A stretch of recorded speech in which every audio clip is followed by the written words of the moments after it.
What is up, everybody? Welcome back here to the De'Von Achane YouTube channel. We're back with another Dynasty price check. In these videos, we look at one player and one player only. We go through their Dynasty value, their advanced metrics, what they're worth right now, what they project to be worth in the season starts, and we're going to look at our projections, talk about kind of where we see him finishing and whether you should be buying or selling him, right? Going over his value and all of the above, looking at scheme. How does he fit in this new scheme? Does he have a new coaching staff? Does he not? And then, hey, who new players are out there on this roster? What does the depth chart look like? And we're talking De'Von Achane today. We're going to be talking about Achane. He is one of those guys that people debating about probably for the rest of his career, right? Because some people think he's too small. Some doesn't think he can kind of be that fantasy back, that running back one, while others think he could be a top 3 option. So we're going to dive into what we think here.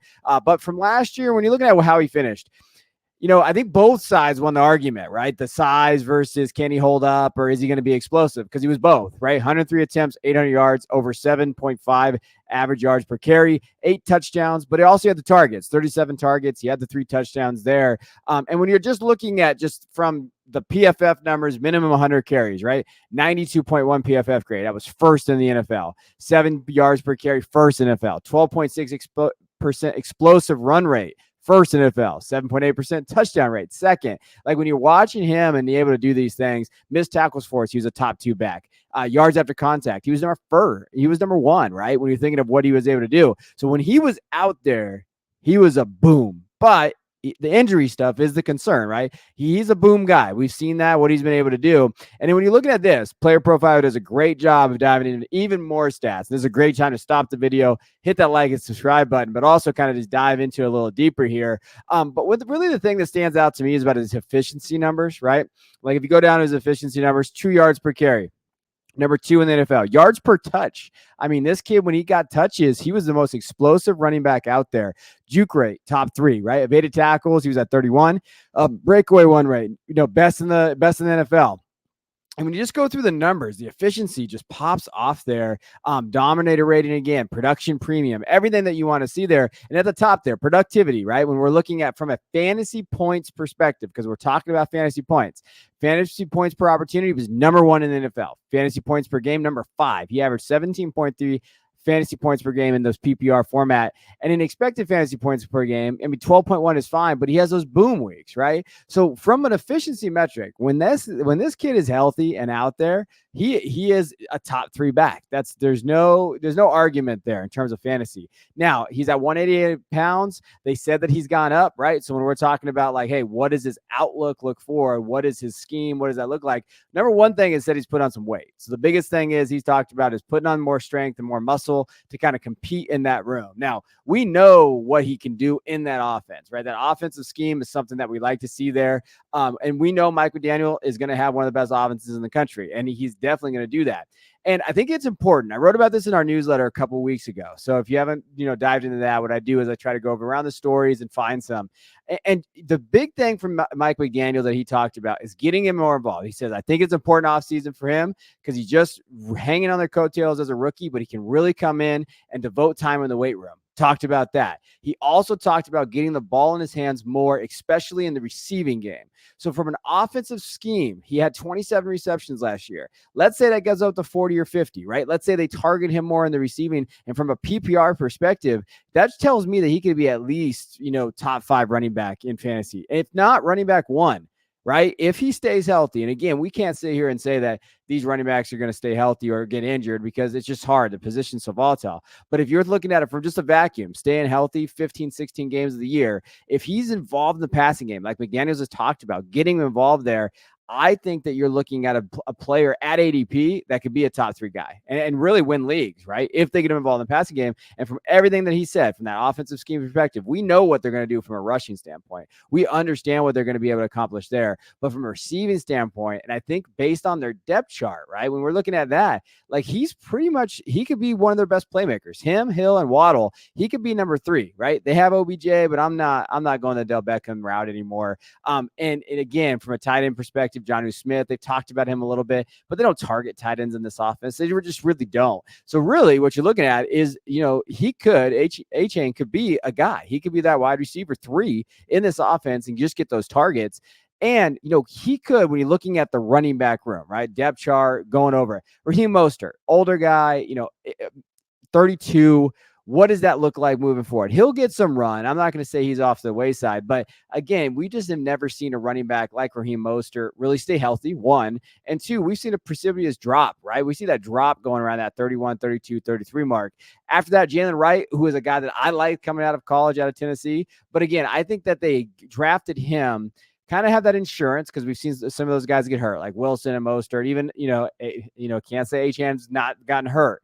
And then Wright could be that kind of goal line guy. But if De'Von can get those goal line carries too, man, we're looking at a fantasy buster, right? A boom guy that's really going to go out of there. And from a dynasty standpoint, you have to like his position. Perfect team, perfect fit. Now his coaches talk about getting involved in the receiving game. Like, I don't know what else we want from this kid. The biggest concern is health. But to me, you take a shot on great players, and he's a great player, right? These are the guys that you take a shot on because of that boom potential and that you can win your league. Now, let's take a look at his dynasty outlook. So here's his, from fantasycalc.com. It talks about kind of where he's at in his value, right? So number 8 position there. He kind of teeters around 6 to 9 in that category. When you talk about the running backs, his volume got up a little bit, right? Estimated pick value, probably right on the money. 106, 107 is essentially where he is going in a lot of leagues.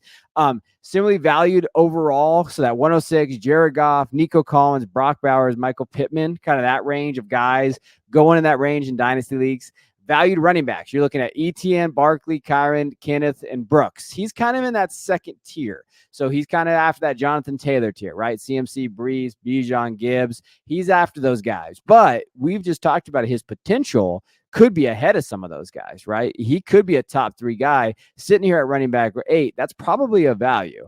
Now, let's take a look at just where he is getting valued in terms of trades. Now, every trade on here is a 12-team Superflex tight end premium PPR, right? So just for context there. And here's kind of where his value's at. So Achane for Watson and George Kittle, tight end premium. I understand maybe going after Kittle there. I like Achane in that scenario. Achane for Kenneth Walker in a second. Again, Kenneth Walker, really kind of worried about what that split going to look like between him and Charbonnet. Offensive line, question mark, right? Question mark there in that offense. Probably going to be a very high passing volume offense. I don't mind taking a shot at Achane there. I don't love giving up the second, maybe a third, see if I can get away with that. But I like that side, right? Achane, Tank Dell in a second for Kyron and Michael Pittman. That's a total ceiling play right there. And I love the risk there. De'Von Achane for Russell Wilson for Drake London. Again, Drake, many expect to be a top 12 guy. You might not want to trade. Like, Russell Wilson's a carcass at this point. But Achane, a running back for a wide receiver, I know people kind of hesitate there. Achane for a 25 first. Again, roll the dice there. I don't mind it. Quarterbacks are a question mark in the 25 class. I did my big board a few weeks ago. You can find it on the channel. I think that if it's a late first, that's pretty much what the value is going to be anyway for him, right?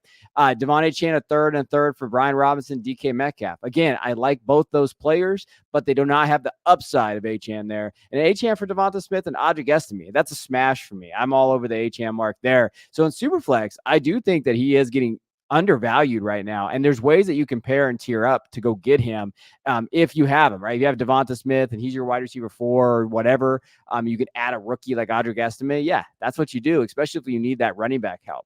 Now, I don't like to just throw my one quarterback guys on the bus. I know those guys out there that play one quarterback in Dynasty. So when you look at here, De'Von Achane for Nico Collins, De'Von Achane for Rome Odunze, De'Von for Jordan Addison, Xavier Worthy. And then you kind of go through here for a 26 first. You might be willing to give up a first and 26, kind of kick it down the road a little bit, not give up your 25 first to give you leverage still in your league. And you're like, hey, I'll just kick your 26 first. We'll see how this goes. Maybe it's a contender. You're a contender. The other guys are a rebuilder, but you don't want to move that 25 first because you still want to be able to leverage that and move and be able to kind of, trade with it. That's totally fine. It's a great strategy there. And then for Josh Downs in a second, to me, in one quarterback, that is a smash, right? I don't play a ton of one quarterback leagues, but that is where the value is at. So that is, where we're at with him. I do think when you're looking at it from just a perspective of him as a dynasty asset, total boom or bust, there's always going to be risk with these guys, but his boom could be a top 3 potential dynasty winning kind of player. And that's the stuff that you're looking for in Dynasty to give you edges right now.